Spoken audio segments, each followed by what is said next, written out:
నమస్తే, welcome to Great Andhra big story. నేను Anusha.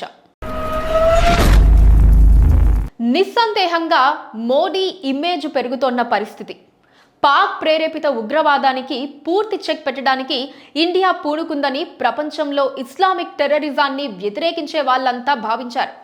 ఉగ్రదాడులకు India సమాధానం ఇవ్వడాన్ని వేరేలా చూడనక్కర్లేదని కొందరు అమెరికన్ ప్రముఖులు, బ్రిటన్ రాజకీయ ప్రముఖులు కూడా ప్రకటనలు చేశారు.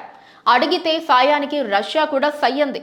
ఇజ్రాయెల్ తమకు అవకాశం ఇవ్వమన్నట్టుగా స్పందించిన పరిస్థితి. అమెరికా ద్వంద్వ వైఖరినొక్కటి పక్కన పెడితే, ప్రత్యేకించి ఎప్పుడు ఏం మాట్లాడతాడో ఎవ్వరికీ తెలియని ట్రంప్ ధోరణిని పక్కన పెడితే, పాక్ను ఇండియా దెబ్బ కొడితే చూడాలని ప్రపంచంలో చాలా దేశాలు ఎదురు చూశాయి. టర్కీ, చైనా, అజర్బైజాన్ ఈ మూడే పాక్కు ప్రధాన మద్దతు. వీటిల్లో ఇండియా యుద్ధంలో మునిగి తేలితే చైనాకే ఇబ్బంది. ఇండియా ఎప్పుడూ ఒక కన్జ్యూమర్గా ఉండటమే చైనాకు కావాల్సిందే. ఇండియా యుద్ధం వైపు వెళ్తే చైనా మార్కెట్కు పెద్ద దెబ్బ పడుతుంది. ఇండియా వినియోగం తగ్గితే చైనా మార్కెట్ దెబ్బతింటుంది. అసలే అమెరికా టారిఫ్ల దెబ్బతో ఇక్కట్లలో ఉన్న చైనాకు ఇండియా వినియోగం కూడా తగ్గిపోతే మరింత ఇబ్బందే.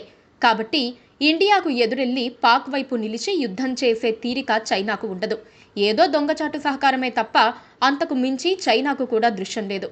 ఇలా ప్రపంచం మొత్తం పైకి పాక్ వ్యతిరేకంగా కనిపిస్తోన్న దశలో పాక్ మిలిటరీ డొల్లతనం కూడా బయటపడుతోన్న వేళ ఊహించని ట్విస్ట్లా ఇండియా వైపు నుంచి కూడా కాల్పుల విరమణ ప్రకటన వచ్చింది. పాక్ కూడా అదే ప్రకటన చేసింది. అయితే పాక్ అలా ప్రకటించిన తర్వాత కూడా డ్రోన్లను ఎగరేస్తోందని ఇండియా చెబుతోంది. అయితే పాక్ అంతే.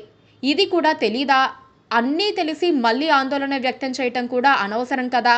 మరి ఈ మొత్తం వ్యవహారంలో భారత ప్రధానమంత్రి నరేంద్ర మోడీ ఇమేజ్ మాత్రం ఒక్కసారిగా చెప్పున పైకెళ్లి ఆ తర్వాత అభిమానగణం కూడా ఉసూరుమనే పరిస్థితి ఏర్పడింది.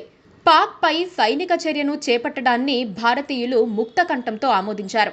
రాజకీయంగా, సామాజికంగా పాక్ వైఖరిపై ఇన్నేళ్లలో భారతీయుల్లో పెళ్లుబుక్కిన అసహనం అంతా ఇంతా కాదు. పాక్ ప్రజలపై భారతీయులకు ద్వేషం లేదు.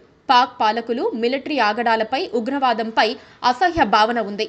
ఇన్నాళ్ళు వాటన్నిటినీ భరిస్తూ వచ్చిన దేశం పాక్ పై చర్యలను కోరుకోవటంలోనూ, చర్యలను సమర్థించటంలోనూ ఎలాంటి ఆశ్చర్యం లేదు. మనమేం దురాక్రమణ చెయ్యమనలేదు. దేశంపైకి దుండగులు పడి చంపుతూ ఉంటే ఎందుకు భరించాలనే ధర్మాగ్రహం ఇది. ఈ ఆగ్రహం మేరకు ఎవరు స్పందించినా భారతీయులు ఆ నాయకత్వానికి జేజేలు పలికారు. ఇందిరా అయినా, వాజ్పేయి అయినా యుద్ధాలు చేసి విజయాలు సాధించడం వల్ల జాతి దృష్టిలో శిఖరాగ్ర స్థాయిలో నిలిచారు. అప్పటితో పోలిస్తే ఇప్పుడు పాక్ మరింత బలహీనమైంది.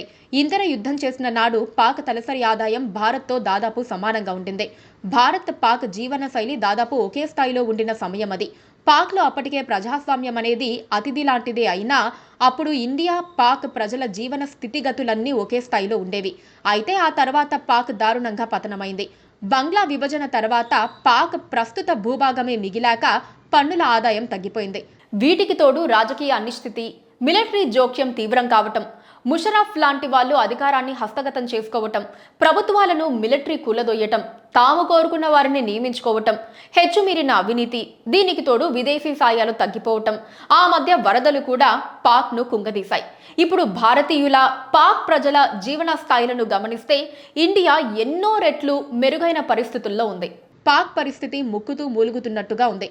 ప్రజల్లో తిరుగుబాటు వచ్చి పాలకులను తరమడానికి మరెంతో దూరం లేనట్టుగా ఉంది పరిస్థితి. మరిప్పుడు ఇండియా గనుక ఉగ్రవాద శిబిరాలను పూర్తిగా విచ్ఛిన్నం చేసి వాటిని ఏరివేసి ఉంటే అంతకు ఇంతకు మించిన సరైన సమయం ఉండేది కాదు. పాకిస్తాన్ అనేది ఒక విఫల రాజ్యంగా మిగులుతోన్న వేళ ఇదే అదునుగా పాక్ ఉగ్రవాద శిబిరాలను మాయం చేయాల్సిన అవసరం కూడా ఇండియాకుంది. ఎందుకంటే పాక్ తదుపరి గతి పూర్తిగా ఉగ్రవాదుల చేతుల్లోకి వెళ్లిపోవడమే. ఇప్పుడు ఆ దేశం సైన్యం చేతిలో ఉంది. ఆ సైన్యం ఉగ్రవాదులతో సహగమనం చేస్తోంది. రేపు సైన్యాన్నే ఉగ్రవాదులు పూర్తిగా తమ చేతుల్లోకి తీసుకోనువచ్చు. ఇందులో పెద్ద ఆశ్చర్యం లేదు. తాలిబాన్ల తరహాలో పాక్ను పూర్తిగా ఉగ్రవాదులే పాలించవచ్చు.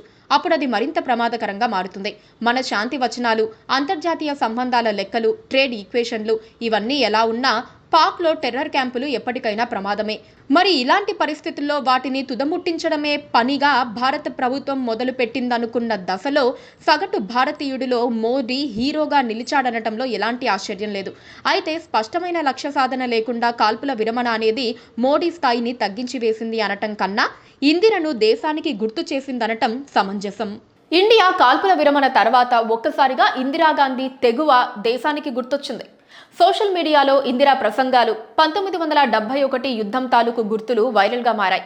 ఇలా ఎందుకు జరిగిందో ప్రత్యేకంగా వివరించనక్కర్లేదు. మోడీ నుంచి దేశం ఏం ఎక్స్పెక్ట్ చేసిందో అవి అర్థమయ్యేలా చేస్తూ ఉన్నాయి. అవి కాకుండా ఇంకేం చెప్పినా జనాలకు ఎక్కదు. ఎందుకంటే పాక్ ఉగ్రవాదం ఇప్పటికీ ఇండియాకు పొంచి ఉన్న ప్రమాదం. ఇది ఇవాల్టి గ్రేట్ ఆంధ్ర బిగ్ స్టోరీ. మరో బిగ్ స్టోరీలో మళ్ళీ కలుద్దాం.